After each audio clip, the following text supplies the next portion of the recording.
नमस्कार,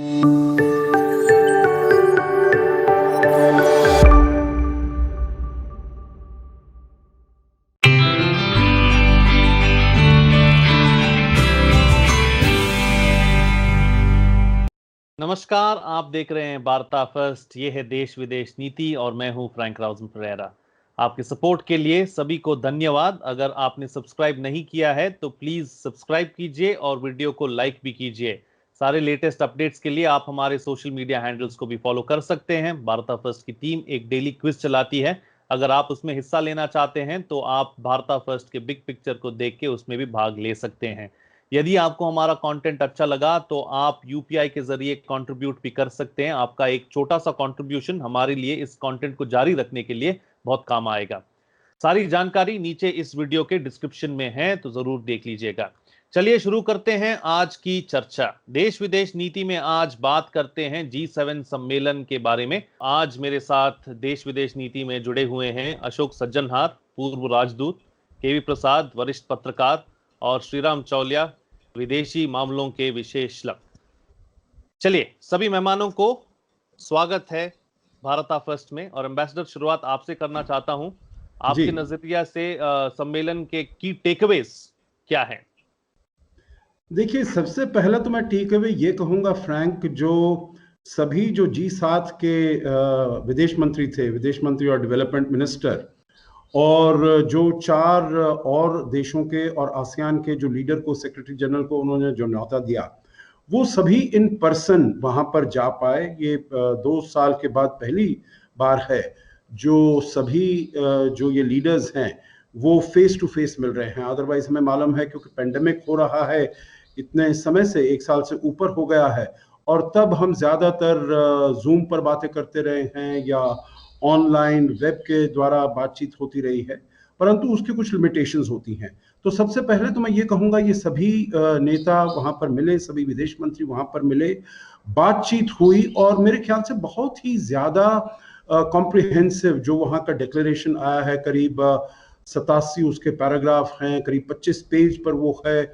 मेरे विचार से दुनिया के जो भी जहां पर कुछ हो रहा है उसके बारे में उन्होंने बात की है, परंतु फिर भी कुछ ऐसे 3, 4, 5 मुद्दे हैं जो कि बहुत ही महत्वपूर्ण है, जिसके ऊपर हम बातचीत कर सकते हैं।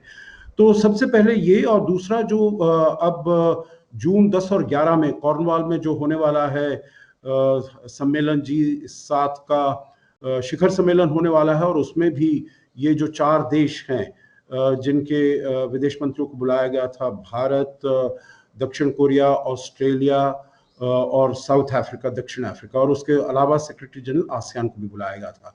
तो इन सब देशों के राष्ट्रपति और प्रधानमंत्री, जो भी उनके मुख्य नेता हैं, उनको बुलाया जाएगा। मैं बहुत उम्मीद करता हूं जो प्रधानमंत्री मोदी भी उसमें जाकर हिस्सा ले पाएंगे। हमारे यहाँ जो महामारी का प्रकोप चल रहा है वो कम हो जाएगा। आखिर बात फ्रैंक, मैं इसमें ये कहूंगा, जो देखिए, ये G7 तो शुरुआत हुई थी 1975 में, जब फ्रांस के राष्ट्रपति ने इसकी शुरुआत की थी, और उसके बाद उतार चढ़ाव थोड़ा बहुत आता गया है। रूस उसमें G8 बना, फिर G7 बन गया क्राइमिया के बाद। परंतु अब जो देखा जाए, G7 है, इसमें करीब 5 देश हैं यूरोप के, और 2 देश हैं 4 देश हैं यूरोप के, 2 देश हैं नॉर्थ अमेरिका के, और एक है जापान, जो कि एशिया का या इंडो पैसिफिक का आप कह सकते हैं। परंतु जैसे हम देख रहे हैं, जो centre of gravity transatlantic से बदलकर इंडो पैसिफिक में आ रही है, तो इसीलिए अब G7 का भी ये मानना है, जो इनको ज्यादा जो इंडो पैसिफिक के देश हैं उनको ज्यादा इसमें इन्वॉल्व करना चाहिए। तो इसमें ऑस्ट्रेलिया, भारत और दक्षिण कोरिया इसमें आ गए हैं। और फिर इसको अगर डेमोक्रेसीज का देखा जाए, क्योंकि ये सभी बड़े प्रॉस्परस देश हैं, डेवलप्ड देश हैं, डेमोक्रेसीज भी हैं, तो अगर इनको डेमोक्रेसीज का भी गुट देखा जाए, तो इसीलिए साउथ अफ्रीका को बुला दिया गया है। और क्योंकि इंडो पैसिफिक की बात हो रही है, तो आसियान का भी इसमें होना, शिरकत करना बहुत महत्वपूर्ण है। तो मैं ये 2-3 चीजें एक ब्रॉड उसमें व्यू में मैं कहूंगा ये महत्वपूर्ण है। परंतु जो मुद्दे उन्होंने बातचीत की, ईस्ट चाइना सी, साउथ चाइना सी, चीन के बारे में, इंडो पैसिफिक के बारे में, क्लाइमेट चेंज, पेंडेमिक, वो अपने में भी बहुत महत्वपूर्ण मुद्दे हैं। बिल्कुल, उन सब चीजों को भी, उन सब महत्वपूर्ण मुद्दों को भी आगे ले चलते हैं, लेकिन उससे पहले केवी प्रसाद, आपसे जानना चाहता हूं एक पत्रकार के नजरिया से इस सम्मेलन को आप कैसे देखते हैं? देखिए, बहुत महत्वपूर्ण है। एक तो ये है कि वैश्विक महामारी के बीच इस तरह का आयोजन किया है, ये अपने आप में एक बहुत बड़ी बात है। और जैसे अंदाजा साहब भी कह रहे थे कि सवाल तो ये है कि कई सारे मुद्दे हैं जो बात करनी है। विशेषज्ञ जो जानते हैं सब्जेक्ट्स को, वो इस तरह नजरिया अपना बताते हैं। वैश्विक महामारी के पिछले 1 साल चलते हुए पूरा विश्व का दारोमदार, पूरा विश्व का ये है कि अब कैसे इससे उभरें। सबको अपनी आर्थिक समस्याएं सामने दिख रही हैं। अलग अलग राष्ट्र अलग अलग तरीके से अपने आप को जूझ रहे हैं सारे परिस्थिति से। तब खासकर 7 विकसित देश, इंडस्ट्रियलाइज्ड कंट्रीज, अगर वे इसमें कोई मदद किस तरह से पहुंचा पाए, क्योंकि प्रगतिशील देश इसमें किस तरह से आगे बढ़े। और इस वक्त जो पिछले 1 साल से हम लोग देख रहे हैं कि विश्व में एक नया वर्ल्ड ऑर्डर की बात की जा रही है, नए विश्व व्यवस्था के बारे में। और उसमें सबसे बहुत महत्वपूर्ण है जो कहा जा रहा है कि ग्लोबल सप्लाई चेन। क्योंकि पिछले बारी महामारी के बाद सबने ये महसूस किया कि चीन के चलते पूरा विश्व एक तरह से निर्भर हो गया था चीन पे ही सप्लाई करने के लिए अधिकतर। तो उससे हटके अलग अलग राष्ट्रों में कैसे उनके व्यवसाय, उनके बीच में उनके इंडस्ट्रियल प्रोडक्शन, उनकी कैपेसिटी बढ़ाई जाए, ताकि इस तरह की महामारी, हमारे साइंटिफिक कम्युनिटी ने कहा है कि विश्व में आखिरी बारी नहीं है कि इस तरह की महामारी आ रही है, आगे भी चल के आएगी। और सबसे बड़ी बात है कि 2020 से ये शुरू हुआ, 21 में हम एक सेकेंड वेव भारत में देख रहे हैं, कई और राष्ट्र देख चुके हैं। तो आगे चल के किस तरह की तैयारी होगी, इन सबके बाद जो कई सारी समस्याएं जो पहले से जूझ रही है, क्लाइमेट चेंज जिसमें बहुत पुरानी बात है, COP26 की बात जो चल रही है, आगे उसका जो सम्मेलन होगा। और बहुत एक महत्वपूर्ण, अगर हम नोटिस करें कि 2019 में जब बैठक हुई थी, एक मुद्दा जो उन्होंने उठाया था वो था लिंग असमानता। वो चीज देखिए कहीं ना कहीं लुप्त होती जा रही है, क्योंकि परिस्थितियों में शायद फोकस चेंज होता जाता है। तो मेरे ख्याल से कई सारे मुद्दे हैं जो शायद हम लोग बात नहीं कर पाए, लेकिन नेता लोग जब आपस में मिलते हैं तो अपनी प्रायोरिटीज, अपनी बिंदुओं पे वो प्रकाश डालते। बिल्कुल बिल्कुल। चलिए श्रीराम चौलिया, प्रसाद जी ने चीन की बात की, तो चीन के बारे में बात करते हैं अभी। बीजिंग इस सम्मेलन से काफी परेशान लग रहा है, तो ऐसा क्यों? जी फ्रैंक, देखिए चीन बिल्कुल नहीं चाहता है कि दुनिया भर के जो लोकतंत्र हो वो इकट्ठे हो जाए और एक मंच पर आ जाएं और साथ मिलकर कोई बहुत बड़ी संधि या अलायंस या कोलिशन बना ले, क्योंकि चीन इस तरह की कोई अलायंस बना नहीं सकता है। चीन की में वो काबिलियत नहीं है। चीन जो है वो ज़्यादा यूनिलैटरल अप्रोच उसका होता है। और लेकिन ये जो बाइडेन जब से आए हैं, खासतौर पे ये जो बहुपक्षीय कूटनीति पर वो ज्यादा जोर दे रहे हैं, बल्कि ये जो G7+3 D10 जो कहा जा रहा है, ये बाइडेन का ही, ये उन्हीं की पेशकश है। पहले उन्होंने जैसे ही वो जनवरी में आया, उन्होंने कहते कि समिट ऑफ डेमोक्रेसीज करेंगे। तो G7 का जो हम अभी रूप देख रहे हैं कि एक विस्तृत रूप बन रहा है, इसके पीछे बाइडेन का हाथ है।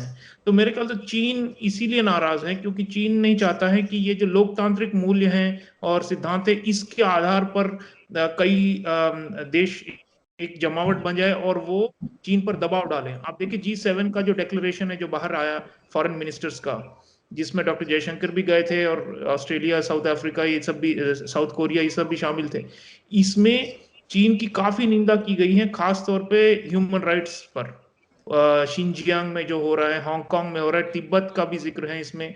और इन सब पे सीधा निशाना साधा है G7 देशों ने, और कहते हैं कि चीन जो कर रहा है वो उस बिल्कुल ही वो अस्वीकार है, और ये G7 नहीं मानती कि सही दिशा में जा रही है चीन। तो इस तरह की जो निंदा है और ये जो आलोचना है, ये बहुत ज्यादा G7 अब करने लगा। वो बाइडेन के खासतौर पर उनका हाथ है इस पर, क्योंकि अगर ट्रंप रहते अभी भी तो वो मूल्यों वाली जो कूटनीति है वो नजर नहीं आती। तो इसीलिए चीन खासा नाराज है। चीन ये भी डरता है कि कनेक्टिविटी हो या ये जैसे उसकी बेल्ट एंड रोड इनिशिएटिव हो, उसका मुकाबला उसके उससे पैरेलल ये G7 और बाकी देश मिलकर कोई और प्रोजेक्ट ना बना डाले, जिससे कि उनकी जो बढ़ती जो विस्तारवाद है वो रुक जाए। तो चीन के लिए बहुत चैलेंज है ये, और चीन बल्कि वैसे डोनाल्ड ट्रंप ने भी उन्हें तंग किया था, लेकिन जब से बाइडेन आए हैं उन्हें ये लग रहा है कि जो यूएस अलायंस सिस्टम, आप G7 देख लीजिए, G7 पूरा यूएस अलायंस सिस्टम का ही के ही आधार पर है। जितने बाकी जो 6 देश हैं, तो उन वो सब बटे हुए थे और ट्रंप के समय सब अपने अपने दिशाओं में देख रहे थे। लेकिन अब जो है ऐसा लग रहा है कि जो पश्चिम जो पहले कही जाती थी, जो टूट चुकी, जो बिखर चुकी थी, वो पश्चिम और पश्चिमी वैल्यूज और इन सब चीजों को ये लोग वापस ला रहे हैं, बिल्कुल केंद्र बिंदु बना रहे हैं। तो चीन वैसे रूस पर भी काफी इन्होंने आलोचना की है, जो हमारे लिए मेरे ख्याल से वो ज्यादा और रेलेवेंट नहीं है। लेकिन जब जहां तक रही बात चीन की, तो उसे लग रहा है कि अब जो है ये एक नई, जैसे वैश्विक स्तर पर एक नई लहर है, और इसीलिए वो जो वेस्टर्न वैल्यूज जो कहते हैं ना, जो शी जिनपिंग डरते हैं उनसे कि ये अंदर ना आ जाए या हमारे समाज के अंदर आकर जहर की तरफ फैल जाए, कम्युनिस्ट पार्टी का जो शक्ति है उसका पतन हो जाए, या कोई उपद्रव मच जाए। तो इसीलिए मेरे ख्याल से G7 को ये लोग काफी, इन्होंने इसकी निंदा भी की है। एक तरफ चीन कहता है कि अच्छा भाई, ये हमारा कुछ नहीं बिगाड़ सकते, ये क्या कर लेंगे, कोई चीन को रोक नहीं सकता। लेकिन दूसरी तरफ उसकी आलोचना भी करते हैं। और ये जो दोहरा, ये जो मैसेज आता है चीन की जो ऑफिशियल मीडिया है, उससे साफ जाहिर है कि वो डरे हुए हैं कि ये और आगे ना बढ़ जाए। अगर D10 बन जाता है, और अगर आसियान के देश, देखिए आसियान का प्रेजेंस G7 में भी, ये खास चीन के लिए बहुत ही आपत्तिजनक है, क्योंकि चीन नहीं चाहता कि आसियान एकजुट होकर कोई पोजीशन ले किसी चीज पर। चीन चाहता है कि सबको बांट कर उन पर राज करें। तो जब सब एक साथ हो जाए तो उनको तकलीफ होती है। बिल्कुल बिल्कुल। एम्बेसडर, लौटता हूं आपके पास अभी दोबारा। आपने शुरुआत में क्लाइमेट के बारे में बात की थी, तो G7 देशों के बारे में, मतलब इन देशों से जलवायु परिवर्तन को लेके क्या उम्मीदें रख सकते हैं? देखिए, मेरे विचार से अब जो राष्ट्रपति जो बाइडेन बनकर आए हैं, तो उससे हम बहुत उम्मीद रख सकते हैं, क्योंकि जब डोनाल्ड ट्रंप आए थे और उन्होंने पहले साल में ही 2017 में वो राष्ट्रपति बने, और जून 2017 में उन्होंने अपना जो साझेदारी थी पेरिस अकॉर्ड से, वहां से वो बाहर निकलने का उन्होंने संदेश दे दिया था।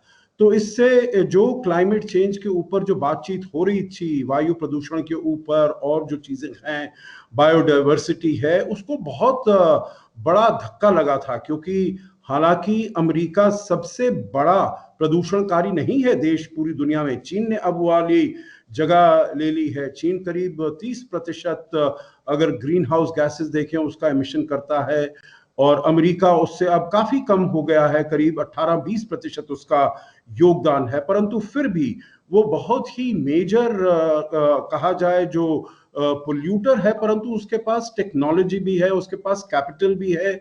और अगर और दुनिया में और देशों को, जिसे कहा जाता है अडेप्टेशन करनी है या मिटिगेशन करना है, तो उसमें उसका बड़ा अहम रोल हो सकता है।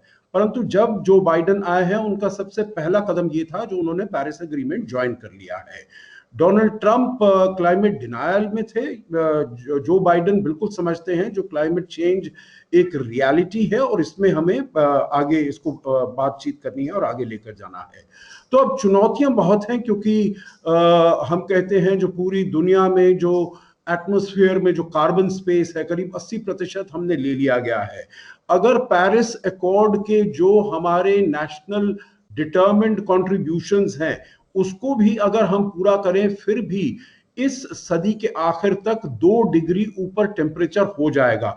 अभी तक 1.1 डिग्री हो चुका है और आगे 2 डिग्री, और वो बहुत मुश्किल पैदा करने वाला है पूरी दुनिया में लोगों के लिए, चाहे वो छोटे द्वीप हो, मालदीव्स हो। आपको याद होगा फ्रैंक, जो कुछ साल पहले वहां के राष्ट्रपति मोहम्मद नशीद ने ये सारा अपना किट पहनकर समुद्र के नीचे जाकर अपनी कैबिनेट मीटिंग की थी, ये बताने के लिए जो अगर क्लाइमेट चेंज को हमने रोका नहीं तो हमारा यही हाल होने वाला है। जो हमारा तो पूरे जो सारे द्वीप है मालदीव्स के, वो एकदम उसके जल के नीचे चले जाएंगे।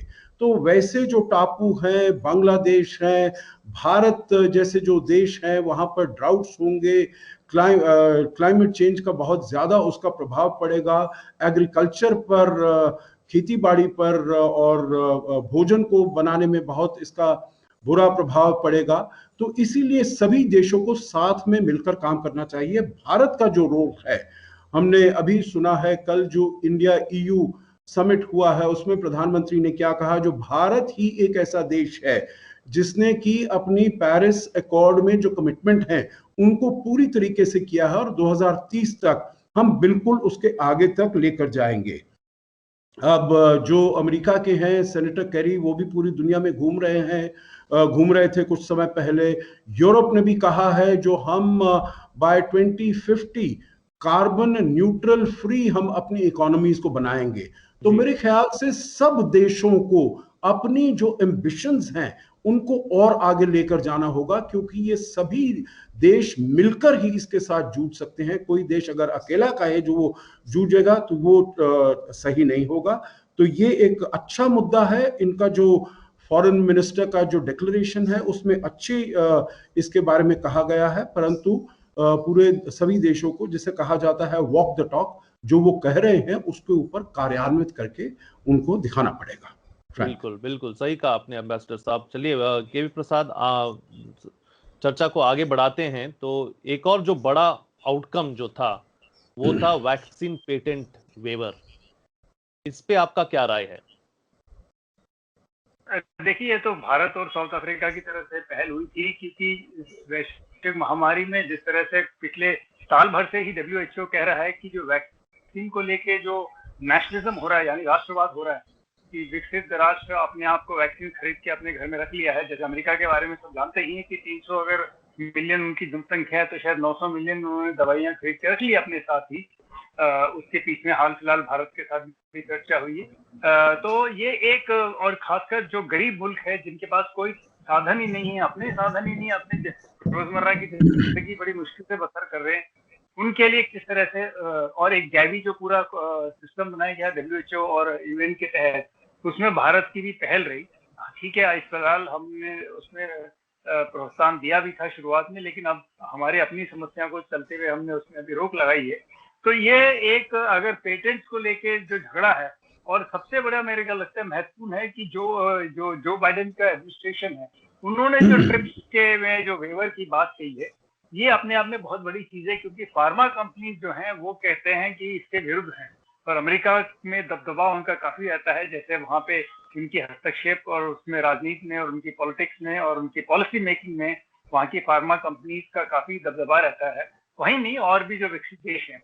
तो इसके बीच में जो अभी जद्दोजहद चल रही है, मेरे हिसाब से भारत और कई सारे विकसित देश इसमें, और अमेरिका का ये फैसला बहुत बड़ा फैसला है, लेकिन अभी मेरे ख्याल से हम वहां पहुंचे नहीं, हम कह सके ये हो गया है। अब से लेकर कुछ महीनों तक, शायद जून 10 या 12 के बाद एक इस पर बैठक होने वाली है, जहां एक जो कहते हैं टेक्स्ट बेस्ड नेगोशिएशन जो चल रही है, मेरे ख्याल से थोड़ा दिन रहेगा, लेकिन एक माहौल बन गया है कि लोग चाहते हैं कि इस वक्त इसको पेटेंट से हट के देखें। आगे क्या प्रभाव बनेगा, फार्मा कंपनी अपने आप को बता रही है कि अगर ये आपने रवैया अपनाया तो आगे जाके और जो दवाइयां बनाने वाली कंपनियां, उनके लिए एक तरह से ये उनके लिए परेशानी आएगी।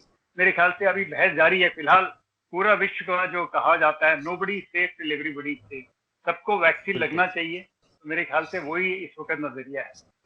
बिल्कुल, कम से कम ये तो एक स्टार्ट है, एक स्टार्टिंग पॉइंट है जिसको हम आगे लेकर जा सकते हैं। चलिए श्रीराम चौलिया, हाल के दिनों में हमने देखा है कि इन सभी देशों का इंडो पैसिफिक पे काफी इंटरेस्ट है। आपने G7 के बारे में बात की, D10 के बारे में जिक्र किया था आपने, इनका इस रीजन में क्या रोल होगा? जी देखिए, G7 देशों ने, ये कि जो विदेश मंत्री हैं, इन सभीयों ने कहा है कि हम एंगेजमेंट बढ़ाएंगे हिंद प्रशांत में। इसका मतलब क्या है? एक उन्होंने अफ्रीका कहा, दूसरा हिंद प्रशांत। ये दो प्रांत उन्होंने आइडेंटिफाई किए जिन पर ज्यादा वो फोकस डालेंगे। इसका मतलब यही है कि जो यूरोपीय देश हैं, यूरोप ने भी हाल ही में अपना एक नया इंडो पैसिफिक आउटलुक जारी किया था, और फ्रांस खास तौर पर इंडियन ओशन रीजन में, हमारे जो आस पड़ोस में तटवर्ती क्षेत्रों में काफी सक्रिय हैं, और हमारे साथ, भारत के साथ फ्रांस का काफी मजबूत एक सामरिक साझेदारी है अभी। लेकिन ये जो बाकी देश हैं यूरोप के, इटली भी देखिए G7 में शामिल है, जर्मनी भी है। इन देशों में कम वो उत्साह नहीं था उतना जितना यूके और फ्रांस दिखा रहे थे। तो G7 के माध्यम से अगर तय किया गया है कि सभी, कनाडा का भी आप देख लीजिए, कनाडा बड़ा ही दूर दराज देश है और लेकिन वो भी चाह रहा है कि एक तरह से एक नौसैनिक एक यहाँ पर प्रेजेंस दिखाएं, बाकी G7 मेंबर्स हो, नेटो के साथ हो या EU के साथ मिलकर। तो इन सभी देशों में कई भिन्न भिन्न राय हैं, तो इन सबको एकत्रित करके एक कॉमन प्लेटफॉर्म बनाना कि इंडो पैसिफिक की तरफ अप्रोच, एक कॉमन, एक साझा, सबका एक आउटलुक बने, तो ये हमारे हित में है। इसलिए हमने भी मेरे ख्याल से G7 की शुरुआत से ही जब प्रक्रिया शुरू हुई है फॉरेन मिनिस्टर्स की हो या फिर समिट मीटिंग की, तो हम बार बार उन्हें याद दिला रहे हैं कि इंडो पैसिफिक में आप लोगों को आना है और हम जैसे न्योता दे रहे हैं उन्हें। तो ये मेरे ख्याल से बहुत इसकी स्ट्रेटेजिक वैल्यू है। और देखिए ये सिर्फ सैन्य ही नहीं, जो कनेक्टिविटी है उस पर भी काफी मेरे ख्याल से काम चल रहा है। अभी इंडिया और EU जो समिट हुआ है उस पर भी एक बहुत ही महत्वाकांक्षी संयोजकता, एक पूरी प्रणाली बनाई गई है इस पर। और इसमें हम खास तौर पर ये कह रहे हैं कि जिस तरह की क्वालिटी इंफ्रास्ट्रक्चर होगी, इसमें अगर यूरोपीय भी हाथ बटाएं तो बहुत अच्छा है हमारे लिए। जापान के साथ तो है ही हमारा पार्टनरशिप इस विषय पर, लेकिन अकेली जापान भारत नहीं कर पाएंगे ना, ये और ऑस्ट्रेलिया अकेले नहीं कर पाएंगे। तो क्वाड तो है, लेकिन क्वाड के साथ साथ अगर यूरोपीय आ जाएं, अगर कनाडा भी आ जाएं, शामिल हो जाएं, तो हमारे लिए जैसे स्ट्रेंथ इन नंबर्स कहते हैं ना कि हमें बैलेंस चाहिए। इंडो पैसिफिक में हम क्या कह रहे हैं कि एक सामरिक संतुलन बने, बैलेंस ऑफ पावर बने। उसके लिए हम चाहेंगे कि और खिलाड़ी आए मैदान में और उतरें, 10-12 हो तो फिर हमारा काम आसान हो जाता है, 3-4 से नहीं हो पाएगा। तो इसीलिए मेरे ख्याल से काफी कोशिशें चल रही हैं कि किस तरह से एक मल्टीलैटरल, जो बहुपक्षीय एक स्ट्रेटजी बने, रणनीति बने और इंडो पैसिफिक में आए लोग। 5G टेक्नोलॉजी पर भी फोकस हम डाल रहे हैं। ये जो जैसे दक्षिण कोरिया है, दक्षिण कोरिया देखिए उसे गेस्ट के तौर पे बुलाया गया है G7 में। दक्षिण कोरिया की 2 कंपनियां हैं जो कि विश्व भर में 5G टेक्नोलॉजी में पेटेंट्स के टॉप 5 में आते हैं। तो हमें उन्हें प्रोत्साहन देना चाहिए सबको मिलकर, क्योंकि उनका लीड है इसमें। अमेरिका से भी आगे हैं दक्षिण कोरिया इन चीजों में, जापान से भी आगे हैं। तो अगर चीन के विकल्प हमें चाहिए और चीन का विस्तारवाद रोकना है, तो इन सब क्षेत्रों में सैन्य हो या संयोजकता हो या प्रौद्योगिकी हो, इन सभी में हमें मिलकर काम करना होगा। मेरे ख्याल से वो जो कंसेंसस बिल्डिंग है, एक मत, वो आहिस्ता आहिस्ता बनता जा रहा है। वो एक मेरे ख्याल से इसे कंसिस्टेंटली बहुत समय लगेगा। ऐसा नहीं कि फौरन ही कल एक नया प्रोजेक्ट शुरू हो जाए इन सभी देशों का एक किसी देश में, लेकिन आगे आगे कुछ उन्होंने कहा है कि एक आध देश को हम आइडेंटिफाई करेंगे जिसमें हम बहुत ज्यादा इन्वेस्ट करेंगे एनर्जी में। अब एनर्जी एक क्षेत्र है जहां पर BRI, जो चीन का जो बेल्ट एंड रोड है, सबसे ज्यादा वो एनर्जी फाइनेंसिंग करते हैं और इंडस्ट्रियल कॉरिडोर्स करते हैं फाइनेंसिंग। तो अगर हम भी पैसा डालें मिलकर, कुछ ये जो टारगेट कंट्रीज हैं इस रीजन में, मान लीजिए आसियान के देश हैं, सब मिलकर करें एनर्जी के क्षेत्र में एक विकल्प ढूंढे, एक ऑफर करे लोग इन देशों को, फिर उन्हें नहीं लगेगा कि चीन ही माई बाप है और उसके हाथ जोड़कर उनके सामने, चीन के सामने खड़े होने हैं सबको। तो मेरे ख्याल से विकल्प पैदा करना, विकल्प की आपूर्ति करना, यही G7 और एक्सपेंडेड G7 का काम होना चाहिए। बिल्कुल। चलिए, समय आ गया है क्लोजिंग कमेंट्स के लिए और बात करते हैं आगे के सबसे अच्छा रास्ता क्या हो सकता है। शुरुआत आपसे करते हैं एम्बेसडर।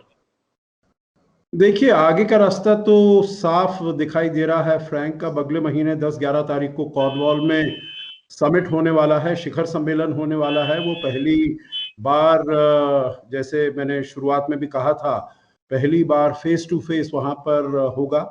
और अभी जो यूनाइटेड किंगडम का जो तजुर्बा रहा है वो काफी सक्सेसफुल तजुर्बा रहा है, जैसे उन्होंने इसको ऑर्गेनाइज किया है। और ये पहली मर्तबा होगा जो बाइडेन अपने निर्वाचित होने के बाद और शपथ लेने के बाद वो वहां से बाहर जाएंगे किसी और देश में और दौरा करेंगे, मुलाकात करेंगे। तो उसका बहुत ये महत्वपूर्ण होगा। और जो भी बातचीत हम अभी कर रहे हैं, चाहे वो इंडो पैसिफिक हो। सबसे शुरुआत में तो मेरे विचार से इसी के ऊपर बातचीत होगी, रिजिलियंट सप्लाई चेन्स का कैसे बनाया जाए और पेंडेमिक को कैसे डील किया जाए। अगर आगे कोई और ऐसे पेंडेमिक आते हैं तो उनके साथ कैसे हम डील करें, क्योंकि पूरी दुनिया जिसे कहा जाए हैज बीन फाउंड वांटिंग, कैसे इसके साथ जूझना है। आपको याद है जो कैसे दृश्य हम देख रहे थे, चाहे अमेरिका में, चाहे इटली में, चाहे यूके में, चाहे फ्रांस में, तो चाहे जितनी भी बड़ी अर्थव्यवस्था हो, जितना ही विकसित देश हो, तो सभी हैव बीन फाउंड वांटिंग। और तो कैसे अगली अगर कोई प्रकोप ये पड़ता है महामारी का, तो उसके साथ कैसे डील किया जाए। और दूसरा इशू यकीनन होगा इंडो पैसिफिक के ऊपर। मेरे विचार से काफी ज्यादा इसके ऊपर सहमति बनती आ रही है। अभी इंडो पैसिफिक आउटलुक है या विजन है या पोजीशन पेपर है, फ्रांस ने 2018 में किया, उसके बाद जर्मनी ने किया, उसके बाद नेदरलैंड्स ने, और अब ईयू ने भी अपना इंडो पैसिफिक के ऊपर दे दिया है। बहुत सारे इसमें जो देश हैं, चाहे यूके है, फ्रांस है, जर्मनी है, उन्होंने भी अपने युद्धपोत इंडो पैसिफिक में भेजने शुरू किए हैं। तो maritime security, free and open Indo Pacific, inclusive Indo Pacific, centrality of ASEAN, rule based international order, तो ये सब जो चीजें हैं फ्रैंक, इनके ऊपर बातचीत होगी। और ये बहुत अच्छा मौका होगा। देखिए 12 मार्च को हमारी हुई थी पहली क्वाड का समिट मीटिंग है, शिखर सम्मेलन हुआ था, और अब ये पहला मौका होगा जो जब क्वाड का समिट फेस टू फेस होगा, जब चारों नेता एक दूसरे के समक्ष होंगे और इन चीजों के ऊपर बातचीत करेंगे। तो वो मेरे विचार से इसको बहुत ही ज्यादा इंपल्स देने वाला है। और जो ओवरलैप है G7 में, G10 में, D10 में और क्वाड में, वो सामने आएगा। आखिरी बात मैं ये कहूंगा इसमें फ्रैंक, जो देखिए G7 का शुरुआत हुई थी 1975 में, उतार चढ़ाव आया, परंतु अब उसका रेलेवेंस, क्योंकि ये बेसिकली तो ट्रांस अटलांटिक ऑर्गेनाइजेशन है, 4 देश यूरोप के हैं, 2 वहां के हैं और 1 जापान है, तो उसका जो रेलेवेंस है वो चाहे जियो पॉलिटिकल हो, जियो इकोनॉमिक हो या जियो स्ट्रेटेजिक हो, वो बड़ा कम होता जा रहा है। क्योंकि अगर हम देखें अभी भी उसका करीब 58% नेशनल वेल्थ में कंट्रीब्यूशन है, जबकि पहले 80% से ऊपर हुआ करता था।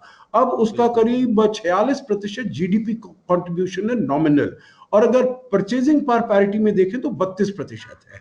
तो मतलब उसका जो प्रभाव है पूरी दुनिया में वो कम होता जा रहा है, चाहे आर्थिक तरीके से या सामरिक तरीके से। और अगर ये वाले सब देश साथ में मिलते हैं, जैसे हम पूरे इस चर्चा में कर रहे हैं, भारत हो, ऑस्ट्रेलिया हो, दक्षिण कोरिया हो और आसियान। आसियान के बारे में बस मैं एक बात कहना चाहूंगा। देखिए अगर हम पूरा आसियान को अपने साथ लेकर चलना चाहते हैं तो वो बिल्कुल ही नामुमकिन होगा, क्योंकि इसमें आसियान में कुछ ऐसे देश हैं, लाओस है, कंबोडिया है, जो कि इतने ज्यादा इन्वेस्टेड हैं चीन के साथ। चीन ने वहां पर उनको अपने इतना ज्यादा प्रभाव में रखा हुआ है, जो वो चीन के विरुद्ध बोलने वाले बिल्कुल नहीं है। तो हमको देखना होगा कौन से इन देशों में साथी हैं, और इसीलिए हमको केवल डेमोक्रेसी पर इंसिस्ट नहीं करना चाहिए, क्योंकि फिर हम वियतनाम को अपने साथ नहीं ले पाएंगे। तो हमको देखिए we will have to be flexible कैसे हम आगे काम करते हैं। परंतु आगे चलते हुए मैं यही कहूंगा, जो एक अगले महीने जो ये मुलाकात होने वाली है, इससे बहुत पुश मिलेगा इन सभी इश्यूज पर, और आगे का रास्ता क्या होना चाहिए, इसको हम G7 करें, क्वाड प्लस करें, D10 करें, कैसा करें, इसके बारे में भी बातचीत होगी। परंतु मुद्दा सेंट्रल यही होगा, चीन एक बहुत ही डोमिनेंट पावर बनकर हावी हो रहा है, उसके साथ कैसे डील किया जाए, इसके ऊपर जरूर बातचीत होगी और आगे के कोई रास्ते निकाले जाएंगे। फ्रैंक। केवी प्रसाद जी, मैं समझता हूँ कि भारत के सामने 2 चीज हैं। एक तो हमारा अपना जो इंडो पैसिफिक का जो परिकल्पना है, वो एक इकोनॉमिक, जियो इकोनॉमिक ज्यादा हम बताते हैं, ना कि जियो स्ट्रेटेजिक। ठीक है, युद्धपोत हम भी जाते हैं, हमारे इंडो पैसिफिक और पैसिफिक के इंडियन ओशन में आके एक्सरसाइजेस करते हैं, लेकिन और रवैया सबका चीन के साथ अलग अलग है। ठीक है। और सबसे ज्यादा देखिए, जैसे श्री राम प्रोफेसर चलियर ने कही थी, जो इंफ्रास्ट्रक्चर की बात है, चीन ने इतना पैसा लगाया तमाम सारे देशों में। अमेरिका ने पिछले 2 साल पहले एक पहल की थी, ब्लू डॉट नेटवर्क। उसका पूरा कोशिश यही थी कि हम इंफ्रास्ट्रक्चर आर्थिक, तो पूरा अभी जो दिख रहा है विश्व का पूरा दारोमदार यही है कि कैसे वैश्विक तरीके विश्व में आर्थिक मदद के तहत, क्योंकि चीन के पास डीप पॉकेट्स हैं, उन्होंने पैसा खर्चा है, हर जगह पैसा लगाया है, उसको कैसे अगर धीमे धीमे उसको अलग करें और साथ ही साथ अपने आप को शक्तिशाली बनाएं, जो चैलेंजेस इस पूरे विश्व को दिख रही हैं। बिल्कुल। और श्रीराम चौलिया जी फ्रैंक, देखिए G7 की जो विदेश मंत्रियों की बैठक थी, पहले ही सेशन में कहा गया है, मीडिया में आया है खबर कि 60 मिनट सिर्फ चीन पर चर्चा हुई। 60 मिनट सिर्फ चीन पर। तो जाहिर सी बात है कि प्रत्येक जो वहां पर विदेश मंत्री मौजूद थे, एक एक ने अपने अपने राय खुलकर सामने रखे होंगे, क्योंकि क्लोज डोर सेशन था, ये बाहर हमें नहीं पता कि चर्चा के डिटेल्स के हुआ क्या था। लेकिन इतना तो साफ है कि 60 मिनट तक सिर्फ चीन बैठक में, और उसके बाद अगले दिनों में और भी हुई थी। तो जाहिर सी बात है, मुझे लगता है कि यूरोप जो है वो एक कमजोर कड़ी थी, क्योंकि वैसे यूएस तो जैसे हमने पहले भी कहा है कि वो ज्यादातर अब वो एक काउंटर बैलेंसिंग जो हम कहते हैं, चीन को काउंटर बैलेंस करने में अमेरिका लगा हुआ है। लेकिन यूरोप में कई लोग कंफ्यूज थे, झिझक रहे थे। तो यूरोप को किसी तरह बदलना होगा, और मुझे लग रहा है कि G7 के जरिए आहिस्ता आहिस्ता यूरोप को एक नए दिशा की तरफ मुड़ना होगा, और उससे काफी मेरे ख्याल से जो है पूरा जो ये जो खेल है ये बदलेगा। अभी यूरोप ने चीन के साथ बहुत बड़े निवेश की एक समझौता किया था कुछ महीनों पहले, लेकिन अब यूरोपीय पार्लियामेंट में वो अटक गया है। और यूरोप में जो आम लोग हैं, मीडिया हैं, जो उनके जो राजनीतिक हैं, ज्यादा से ज्यादा लोग जो कह रहे हैं कि चीन जो है वो एक हमारे जो कोर जो डेमोक्रेटिक वैल्यूज, लोकतांत्रिक मूल्यों का विरोधी है, और हमें कुछ करना होगा, वरना ये एक जैसे एक बहुत बड़ा एक हैवान बनकर हम सब पर बैठेगा। तो इसीलिए मैं समझता हूं कि G7 जो है वो एक नई दिशा में जा रही है, और यूरोप खासतौर पर अगर उभरे एक नए सोच के साथ, बाकी देश उसको साथ लेकर चले, तो ये हमारे लिए इजाफा होगा, और आगे जाकर एक वो कंसेंसस जो कॉमन फ्रंट जो हम कहते हैं, एकजुट होकर वो सामने आएगी। और मेरे ख्याल से वही है, वही समस्या का हल है। अंतरराष्ट्रीय राजनीति में अगर एक समस्या है तो उसका हल यह है कि एक कॉमन फ्रंट बने। बिल्कुल। चलिए, इसी के साथ देश विदेश नीति में इतना ही। सभी मेहमानों को भारत फर्स्ट में जुड़ने के लिए धन्यवाद। और जाने से पहले मैं आप सभी को एक बार और ध्यान दिला दूं, अगर आपने सब्सक्राइब नहीं किया है तो प्लीज सब्सक्राइब कीजिए, वीडियो को लाइक भी कीजिए। सारे लेटेस्ट अपडेट्स के लिए आप हमारे सोशल मीडिया हैंडल्स को फॉलो कर सकते हैं।